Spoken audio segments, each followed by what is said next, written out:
Before we dive in, tell me where you're listening from and what pulled you into this story. If it spoke to you, drop a comment. Your words help keep history's forgotten voices alive. Bergen-Belsen, April 1945. The air itself seems sick. The stench of rot, smoke, and human decay clings to everything: the mud, the uniforms, even the wind.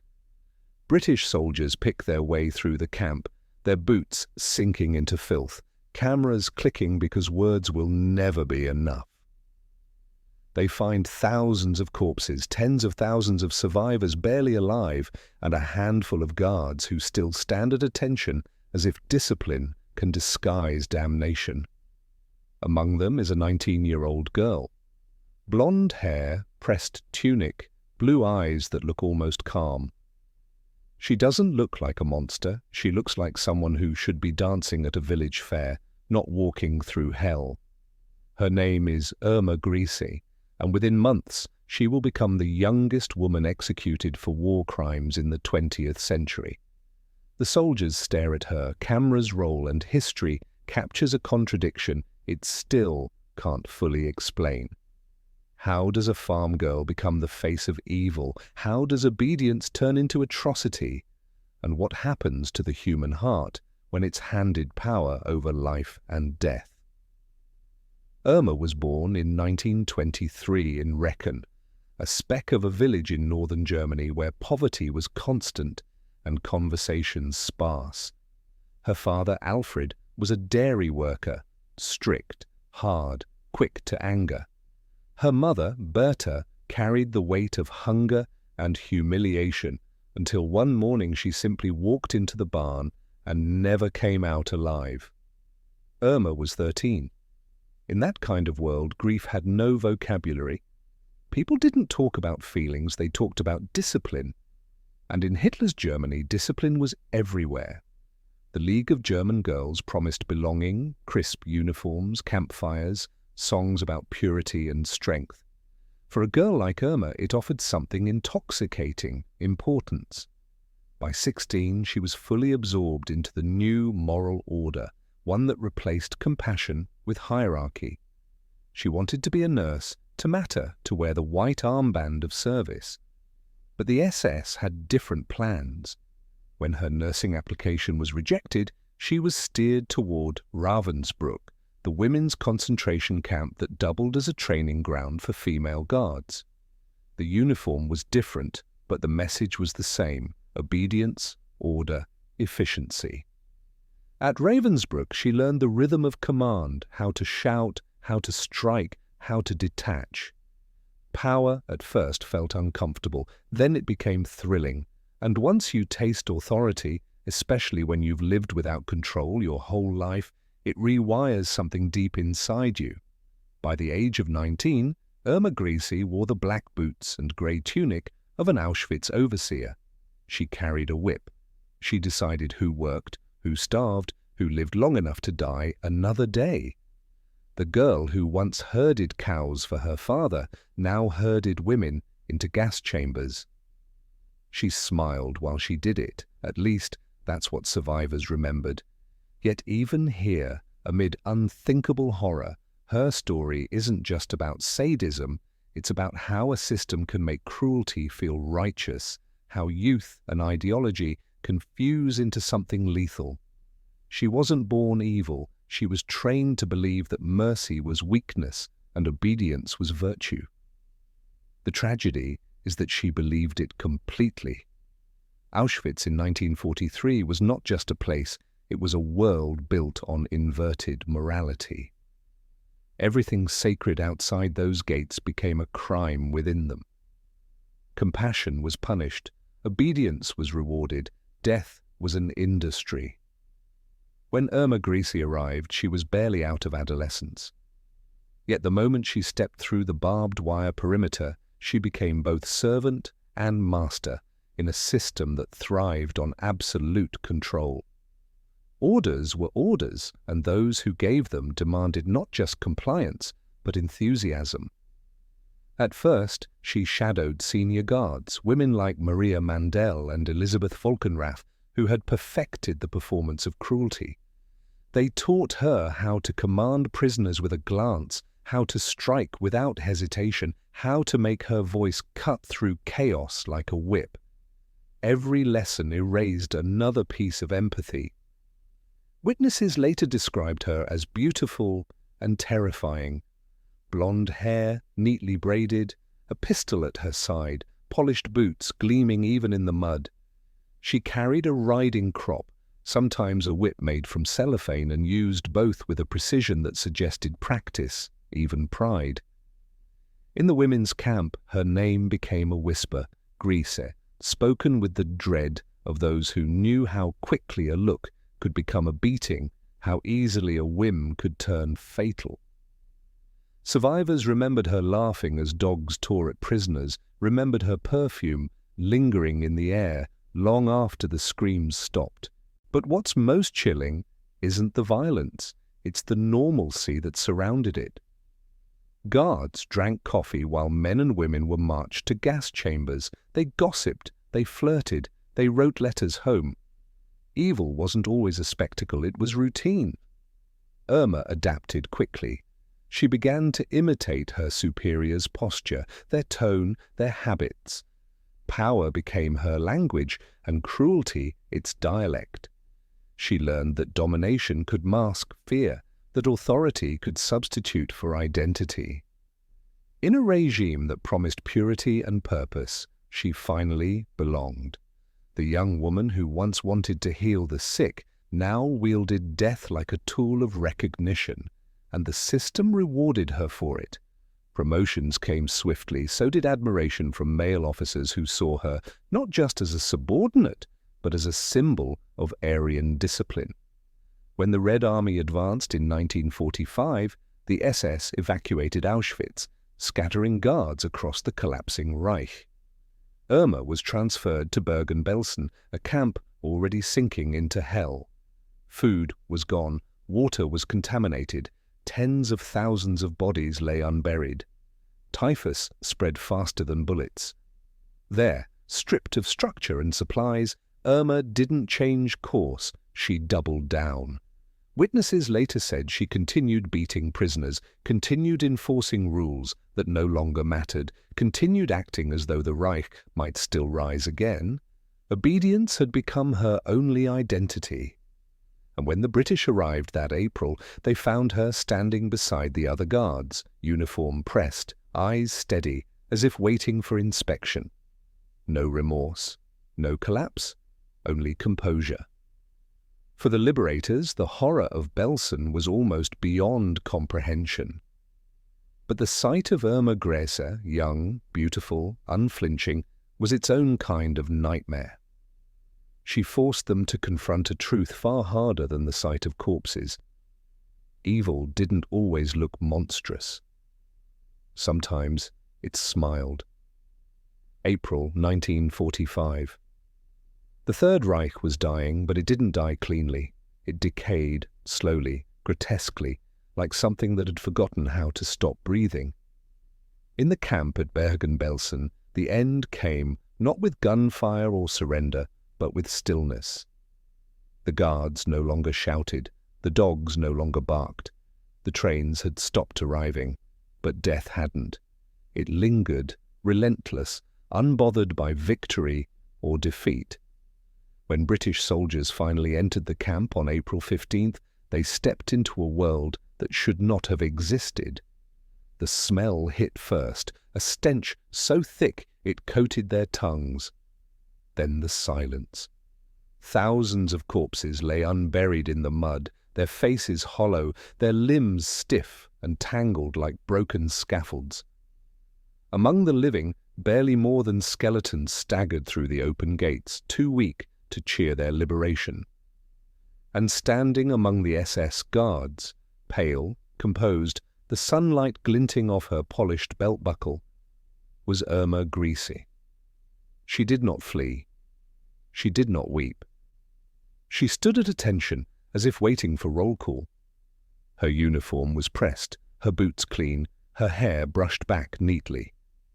Even now, at the edge of ruin, she clung to the discipline that had given her identity. When the British officers approached, they were struck not by defiance but by normalcy. She looked like someone's daughter, someone's sister, 19 years old, barely more than a child, and yet the prisoners whispered her name with a kind of terror that made even the soldiers uneasy. They began gathering testimony immediately. Survivors pointed her out. "That one," they said, "the blonde one. The one with the whip." One officer later recalled that she smiled as she was led away. Not mockingly, not even proudly, but as if she had no idea what she had become. In those first days after the liberation, confusion and horror bled into one another. British soldiers forced the SS guards, men and women alike, to bury the dead. It took days. Grese shoveled alongside the others under watch, her face blank, her movements precise. For the soldiers, it was impossible to reconcile the image, a teenage girl calmly burying the victims of a system she'd helped sustain. When interrogators asked her about her role, she admitted what she had done with a strange, almost clinical detachment. Yes, she'd carried a whip. Yes, she'd beaten prisoners. Yes, she'd enforced orders, but she denied cruelty. She insisted she had simply followed regulations. Her logic was chilling in its simplicity. If everyone was guilty, then no one was. To the British press, she was instantly transformed from a name into a symbol, the blonde beast, the beautiful monster. Newspapers couldn't resist the paradox. How could someone so young, so outwardly ordinary, commit acts so unimaginable? The fascination wasn't just horror, it was recognition. People wanted to believe monsters were inhuman, not girls who could have lived down the street. In the weeks that followed, Irma Grese was transferred under armed guard to Lüneburg, where she and 44 others would face the Belsen trial, the first of the major post-war war crime tribunals.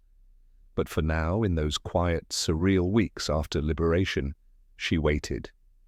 The Reich had crumbled, the ideology that shaped her life had evaporated, and yet she showed no sign of awakening from the trance of obedience. When a British medic asked her if she understood what was happening, she replied softly, "Yes." The war is over, but her tone carried no grief, no relief. Only routine, as if she was still performing a duty long after the purpose had rotted away. It was in that stillness, that eerie composure amid apocalypse, that Irma Grese's image was fixed forever. Not screaming, not pleading, not monstrous in appearance, but disturbingly calm. The Reich had fallen. Its soldiers were dead, its leaders fled or hiding. And in the mud of Bergen-Belsen stood its last reflection, a teenage girl who had learned that power could feel like safety and obedience could feel like virtue, right up until the moment the world collapsed around her. Lüneburg, Germany, September 1945. The war was over, but the reckoning had only begun. Inside a converted gymnasium, rows of benches and microphones had been set up under British military supervision. Floodlights burned hot against the walls, casting harsh white light over the accused. It smelled of sweat, ink, and disinfectant, an improvised courtroom for an unthinkable crime. 45 defendants sat in the dock, men and women, guards and officers, faces stiff and pale beneath their uniforms. And in the middle, seated between two older women, was Irma Grese. She looked impossibly young, 19 with soft features and the faint composure of someone who doesn't quite grasp the scale of what's happening. When she stood, her posture was perfect. Back straight, chin level, eyes forward. The same obedience that had defined her life now played out as ritual before her judges.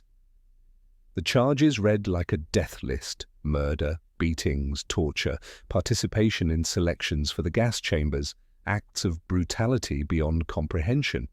And yet when the prosecutor called her name, she didn't shrink. She simply said, "Present." From the first day, the press descended like flies. Reporters called her the blonde beast, the angel of death, the most beautiful woman of the Third Reich.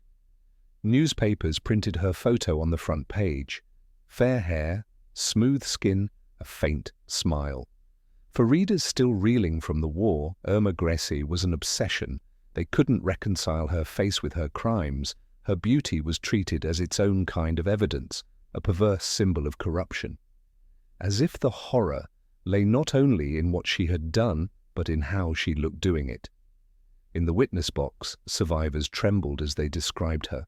They spoke of the whip, the pistol, the dogs, of the way she laughed when prisoners were beaten, of how she ordered women to undress before selections, walking among them like a queen, choosing who would live and who would die.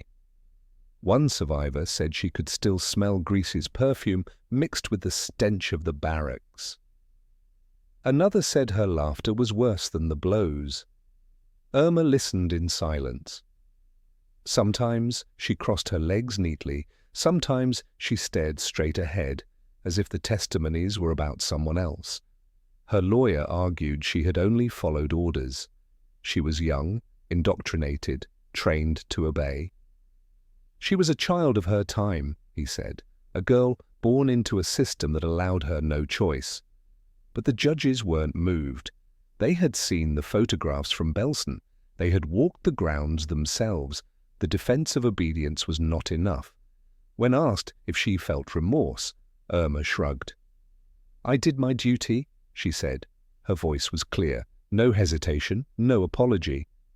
The court noted her composure. Even when facing the gallows, she remained calm, polite, even courteous. To some, that serenity was chilling. To others, it was proof that she truly didn't understand the gravity of what she had done. But maybe she did. Maybe she understood it perfectly. She just didn't feel it.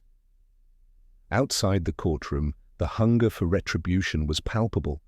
Europe was starving, grieving, rebuilding from ashes. People needed villains to blame, faces to attach to their nightmares. And there she was, young, blonde, defiant, an easy icon for collective outrage. Newspapers turned her trial into theatre. Headlines called her Hitler's doll of death. Editorials demanded she be hanged immediately. Even those who condemned her found themselves transfixed.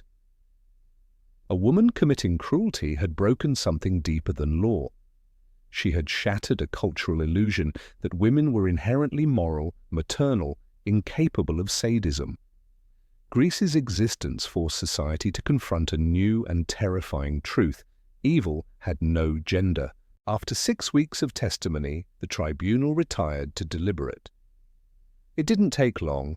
On November 17, 1945, Irma Grese was found guilty on all counts. The sentence, death by hanging. She listened quietly as the interpreter read the verdict. When the judge asked if she had anything to say, she shook her head. "No, sir," she said softly. A British officer who witnessed the moment wrote later, "She looked as though she had been told she would be late for tea." And that perhaps was the most haunting part. Not rage, not fear, not even denial. But in her cell at Hamelin prison, Irma wrote letters, read from the Bible, and chatted politely with her guards. One described her as the most composed prisoner he'd ever seen. She asked what would happen during the hanging, and when the officer explained, she nodded thoughtfully, as if learning a new skill. She refused a priest. She refused pity. When the British executioner Albert Pierrepoint arrived on the morning of December 13th, she greeted him with a faint smile and said, "Schnell," quickly. She was 19 years old. At 9:34 a.m., the trapdoor opened. The girl who had once dreamed of being a nurse was gone. A calmness that felt alien in its absence of conscience.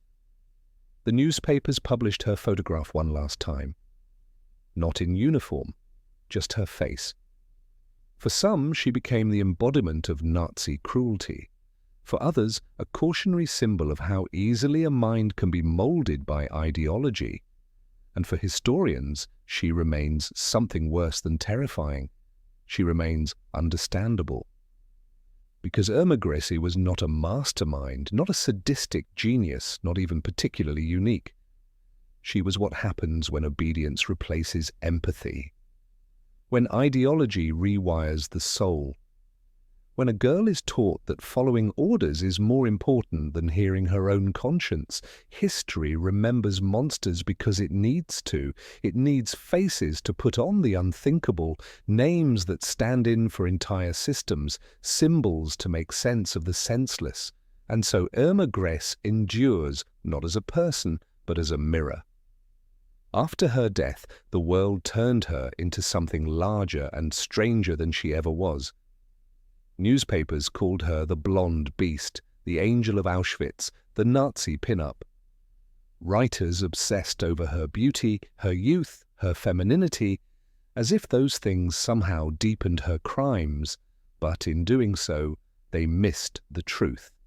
Irma Grese's evil was not glamorous, not mysterious, not even exceptional. It was ordinary. That's what makes her terrifying. She wasn't a mastermind like Himmler, nor a bureaucrat like Eichmann. She was a young woman who believed in the wrong things too deeply, who confused cruelty with duty, obedience with purpose, order with meaning. Her story forces a question most people don't want to ask. If you had been born in her place, same time, same propaganda, same hunger for approval, how sure are you that you would have chosen differently? That's the real horror. Not her smile, not her youth, but the possibility that she wasn't a monster at all, just a human being who stopped thinking. In 1963, when Hannah Arendt wrote about Adolf Eichmann's trial, she coined a phrase that still echoes through every discussion of the Holocaust: the banality of evil. Evil, she argued, isn't always demonic. It's bureaucratic, it's boring, it thrives in uniforms and ledgers, in polite nods and signed orders. It doesn't roar, it hums. Irma Grese embodied that principle in the most disturbing way possible. She wasn't possessed by hatred so much as by conformity. She didn't rebel, she complied. And in a system where compliance was cruelty, that made her lethal. The real warning of her story isn't what she did, it's how easy it was for her to do it. Irma's case also unsettled another narrative, the idea that women were only victims of war, never perpetrators. Before her, the world struggled to imagine a woman as deliberately cruel, as capable of sadism. After her, that illusion was gone. Her existence shattered cultural comfort. If even a teenage girl could be an instrument of atrocity, then no one could hide behind innocence. Historians now study her alongside other female camp guards, not as anomalies, but as reminders that ideology consumes everyone it touches. Power doesn't care about gender. It only asks for obedience. Decades later, Irma Grese's name still circulates through documentaries, novels, and online myths. Some portray her as a monster, others as a symbol of corruption. A few, disturbingly, romanticize her, proof that the world still doesn't know what to do with beauty and evil when they share the same face. But all of those versions tell us more about us than about her. We still want evil to be something other than human, something we can point to, condemn, and safely separate from ourselves. And yet Irma's story whispers a harder truth, that evil isn't always committed by villains. Sometimes it's committed by followers, by people desperate to belong, to matter, to obey. In the British archives, there's a photograph of her taken the day after liberation. She's standing in a field, sunlight catching her hair, surrounded by British soldiers and the ruins of Bergen-Belsen. Her face is calm, almost serene. Behind her, the ground is filled with the dead. It's one of those images that stops time, not because it shocks, but because it confuses. You expect monsters to look monstrous. You want evil to announce itself. But she doesn't. She just stands there, 19 years old, looking ordinary. And maybe that's why history can't stop looking at her.